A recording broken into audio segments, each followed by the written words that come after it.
नमस्कार मैं रांधाली हाजपार आज एजो खूब धुनिया पियर टचर कपड़ देखा खूब धुनिया है डिजाइन तो नतुन डिजाइन है अपने चाब पारे खूब धुनिया है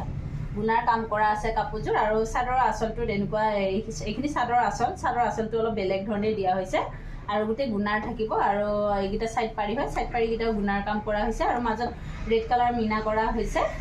এইখিনি চাদৰ আচল আৰু এইখিনি চাদৰ ইয়াতে যেটো হোৱাইট কাম কৰা গৈছে তো কাপোৰটো বহুত ধুনিয়া লাগিছে আপোনালোকে লাগিলে স্ক্ৰিনশ্বটটো লৈ ল'ব পাৰিব এইজো এখন চাদৰ হয় আৰু মেখেলাখন মই দেখাই দিছো খুব ধুনিয়া হয় মেখেলাখনো এনেকুৱা আঠু ওপৰলে কাম কৰা থাকিব বহুত ধুনিয়া হয় কাপোৰযোৰ এনেকুৱা গছবিটা কাম কৰা হৈছে আৰু হোৱাইট ফুলৰ কাম কৰা হৈছে কাৰণে কাপোৰযোৰ বহুত ধুনিয়া লাগিছে আৰু আচলটো গুনাৰ কাম কৰা হৈছে और यार ब्लाउज पिस तो सिम्पलत ब्लाउज पिस तो एने तीनटा सर सर पारी थकिब यू ब्लाउज पिस अपना कारबार भल लगे स्क्रीनशट लो मैं डीएम करे और कापोरजोर अर्डार कर 2 दिन अपना पाई जा भल लगे स्क्रीनशट लो लब।